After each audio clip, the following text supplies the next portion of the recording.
Ever wonder how to tell your partner what it is that you want done in the bedroom? Well, today with Cake, we are talking all about how we can communicate some of our sexpectations. I'll give you a few tips. I'm Dr. Donna. Here we go. So, before you ever even really get started, the first thing that you really need to think about is, what do you want your partner to know? Now, I know that this one seems obvious, but this is actually where a lot of people get lost. We aren't actually sure ourselves. So for me, this is an intent versus impact sort of conversation. What intention are you bringing and what impact are you hoping to have? Knowing this allows you to communicate clearly with the thing that you're wanting, whether it's, can you please do the dishes, or can you please lick me right here? Either way, it starts with first knowing what you want them to know. So, I may have mentioned something about intention. Now, if your intention is to have some pleasure, then there's other work in there that you must do. And that first piece is you gotta know you. You have to be able to very clearly state those expectations, but what expectations can you have if you don't really know anything about you, your body, your wants, your needs? So to that end, I'm talking about how do we know our bodies? And that may be through masturbating in different settings. So on your back, on your stomach, in your bedroom, in the living room, with the lights on, with the lights off. Try it out in a bunch of different ways and learn all the things that sort of bring you pleasure. But we don't just limit it there. We're also talking about outside of the bedroom, because if you're living a sensuous life, as my friend Goody Howard would say, then you are truly living your best sexual life. So that means, how do you taste food? What food sort of puts you in that mood? So knowing us with what we eat, with what we see, with where we are, with what feels good on our skin, all of those things help us to live a more sensuous life, which also helps us to do a little bit more of the work that we know we need to do in order for us to know us. So awesome. You know you, and now you're ready for part 3. And part 3 is research. I know, technically you already did all this research about yourself and what you like, but the research doesn't stop there, because what we like when we're alone and what we like when we're partnered can change, which means that now is the time to grab your partner or partners and do some more research. Now, one of the things that you can do is a yes, no, maybe list. They are known by lots of names, but that's the name that I know it by. But basically, it is a tantalizing list of all the beautiful little sexual things that you could do with your partners. And you simply write, yes, you're willing to do, no, you're not willing to do, or maybe.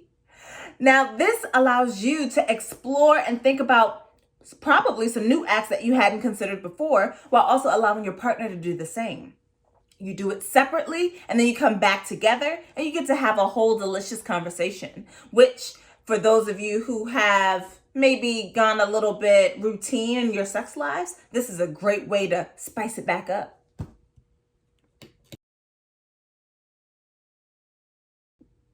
So at this point, you have figured out what intention and what impact you're hoping to have in the conversation. You have done some experimenting with yourself to figure out a little bit more about what you want. You've done additional research and had a conversation with your partner, but now is the time that we explore. Now, what does it mean to explore? In this sense, it is actually just exploring each other's bodies. Sans sex. I know, not fun. Whatever. The point is that you want to explore each other's bodies now. Now is the time to get into some sensual touch, to rub your hands on everywhere that you can rub and pay attention. What does your partner respond to? What sort of tickles them? What sort of delights them? What sort of gets them twitching in that oh so sexy way? This is your moment. Use those hands. Use random things that you find in your house. Feathers. I don't know how many people have feathers, but feathers, spatulas, anything that you've got. Now is the moment to go ahead and explore each other's bodies so that you have an idea of what your bodily limitations are. Here we go. So now you are ready to have sex. But here's the thing. You still need consent. I added it as a whole separate thing on its own because oftentimes we think that sometimes what could happen is we think that because we are with someone, we've always been with someone, that we know their minds. So we never say anything about like, hey, would you like to have sex with me? Or, oh, I would like to do this with you.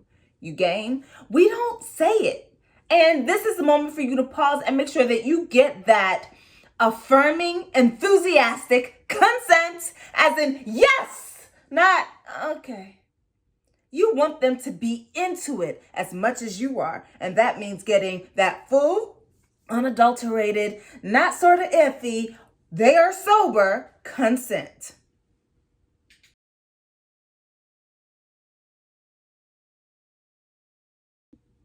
We are finally on the last tip. And no tip around communication would be complete without talking about the rest of your sexual encounter. So you've done the sex, you've had the conversations, you've done the sex, and now's the time to debrief. And in this debrief, what we're talking about is making sure that we are on the same page, because nothing sucks more than finding out that while it was awesome for them, it was only sort of okay for you. So in this space, you want to make sure that you are debriefing with them. I like to do this with a good scaling question. It's pretty simple. It's very easy. I'm going to teach it to you now because the therapist in me can't resist. So it's simply saying something along the lines of, on a scale of 1 to 10, how good was that for you? For me, it was an 8. Now, you may not feel comfortable giving your score, and they may not feel comfortable, and people tend to lie. So what you can do instead is say, hold up the number behind your back, and on the count of 3, we'll both show each other our number. And then you do it. And then you both know, and then you're able to have a conversation. If they are not at a 10, you can ask them, what will help get it to an 8? If they are at a 10, ask them what made it a 10. This way you know what to do more of the next time you have sex, or what not to change, because when you get to a 10, you already at the top of how it could go. So those are your tips for having some bomb-ass communication, which can lead to some bomb-ass sex. Now, go forth, conquer.